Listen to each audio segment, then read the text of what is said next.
मुंबई विमानतळ उडवून देण्याची धमकी देण्यात आली आहे। संध्याकाळी 6 वाजता कंट्रोल रूमला हा धमकीचा फोन आलाय।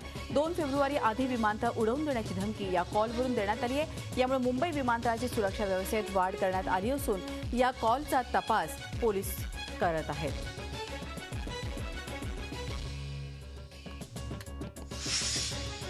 औरंगाबादच्या वैजापूर तालुक्यातून आयसिसच्या संपर्कात असल्याच्या संशयावरून 26 वर्षांच्या एका युवकाला औरंगाबाद दहशतवादी विरोधी पथकानं ताब्यात घेतलाय। त्याला ANIच्या ताब्यात दिल्याची माहिती सूत्रांनी दिली आहे। अजून काही युवक आयसिसच्या संपर्कात आहेत काय याची माहिती दहशतवाद विरोधी पथक घेत आहे।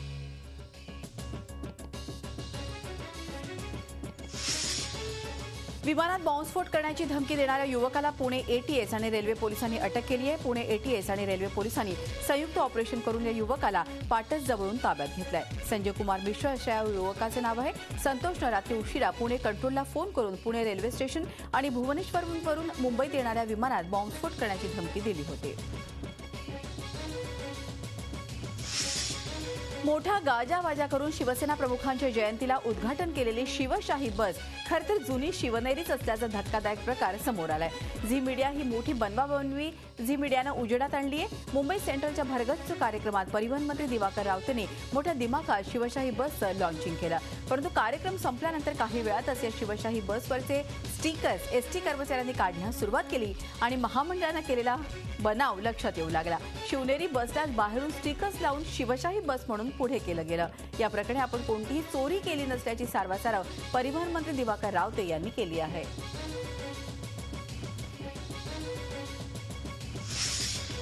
दिला होता त्याचा धागा पकडून उद्धवने रिमोट आपल्याकडे दिलाय अशी टोलेबाजी मुख्यमंत्र्यांनी शिवसेना मंत्र्यांना केली आहे। उद्धव ठाकरेंनी मात्र एसटी महामंडळाचं तोंड भरून कौतुक केलं।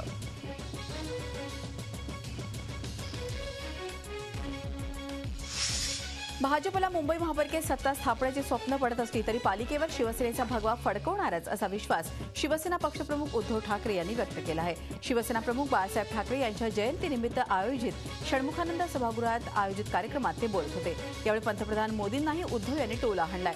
पाकिस्तानशी किती वेळ चर्चा करायची असा सवाल त्यांनी उपस्थित केलाय।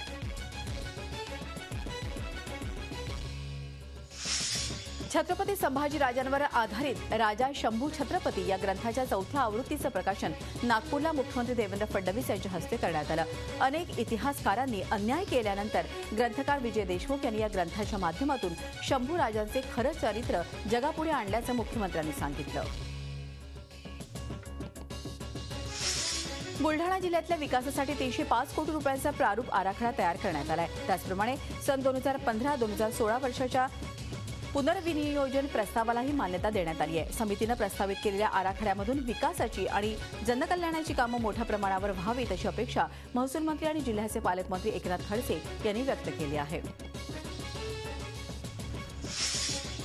आपल्या देशातील विद्यार्थ्यांनी जगात काय सुरू आहे त्यापेक्षा सभोवतालच्या प्रश्नांवर संशोधन करणं गरजेचं असल्याचं मत ज्येष्ठ शास्त्रज्ञ डॉ. अनिल काकोडकर यांनी व्यक्त केलं आहे। आपल्या संशोधनाचा इतरांना उपयोग व्हायला पाहिजे त्या दृष्टिकोनातून विषयाची निवड करायला हवी। पुण्यातील साधना शिक्षण संकुलात आयोजित रयत विज्ञान परिषदेचं उद्घाटन डॉ. काकोडकर यांच्या हस्ते करण्यात आलं, त्यावेळी ते बोलत होते।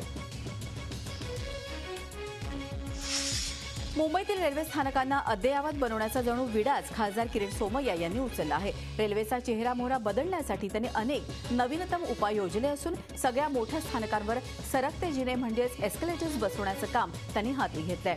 ठाण्याबरोबरच मुलुंड, दादर, कल्याण, डोंबिवलीसह 10 मोठ्या स्थानकांवर असलेले जिने लावून आता डिसेंबर 2016 पर्यंत 22 सरकते जिने विविध स्थानकांवर लावणार असल्याची घोषणा त्यांनी मुलुंड इथं केली आहे।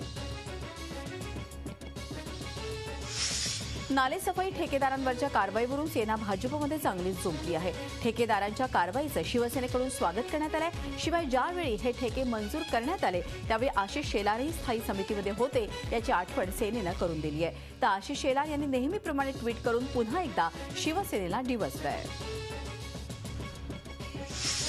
राष्ट्रीय रस्ते सुरक्षा अभियान समारोप प्रसंगी विद्यार्थ्यांच्या संचलनाला अभिनेते नाना पाटेकर यांनी उपस्थिती लावली। त्या शिस्तबद्ध मुलांना पाहिलं की सध्याचा निराशेचा सूर दूर पळून जातो असं वक्तव्य यावेळी नानांनी केलं। पोलिसांच्या कामाचंही नानानं तोंड भरून कौतुक केलं।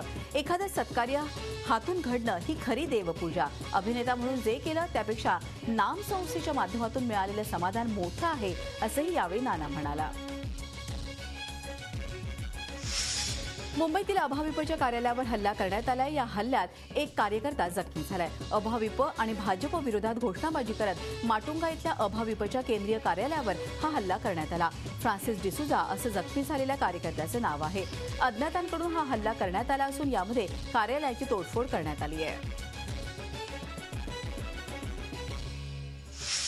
सासरच्या लोकांच्या सततच्या शारीरिक मानसिक छळाला आणि पैशांच्या मागणीला कंटाळून विवाहितेनं गळफास घेऊन आत्महत्या केल्याची धक्कादायक घटना नाशिकमध्ये घडली आहे। नवरा, सासू आणि नणंदेच्या जाचाला कंटाळून आत्महत्या करत असल्याचं तिनं आपल्या हातावर लिहून ठेवलं। लग्नातच 2 लाख रुपयांच्या हुंड्याची मागणी करण्यात आली होती। हुंड्याच्या मागणीला कंटाळून आत्महत्येचं काळीज पिळवून टाकणाऱ्या घटना सध्या महाराष्ट्रात घडत आहेत। परभणीतील एका कुटुंबावर दुःखाचा डोंगर कोसळलाय। नारायणराव यांच्या मुलीचा विवाह वाशिम जिल्ह्यातील रिसोड येथील भारत भीमराव पवार यांच्याशी ठरला होता। मात्र कुंकवापूर्वी नवऱ्या मुलाच्या नातेवाईकांकडून 2 लाख रुपये सोनं आणि मोटरसायकलची मागणी करण्यात आली होती। हुंडा न दिल्यानं मुलाकडच्यांनी सोयरीक तोडली। मात्र यातून सावरत या मुलीनं आणि तिच्या कुटुंबियांनी हुंडा घेणाऱ्या मुलाबरोबरच लग्न न करण्याचा ठाम निर्धार केलाय। भंडारा आणि गोंदिया जिल्ह्यात केंद्रीय मंत्री नितीन गडकरी यांचा विविध कामास गती देणारा विकास कामांचा कार्यक्रम पार पडला।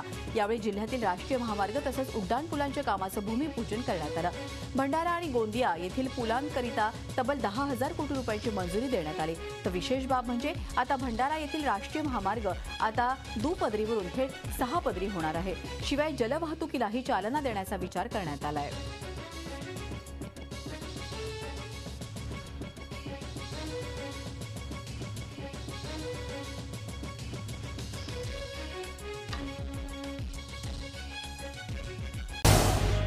झी 24 तास रहा एक पाऊल पुढे।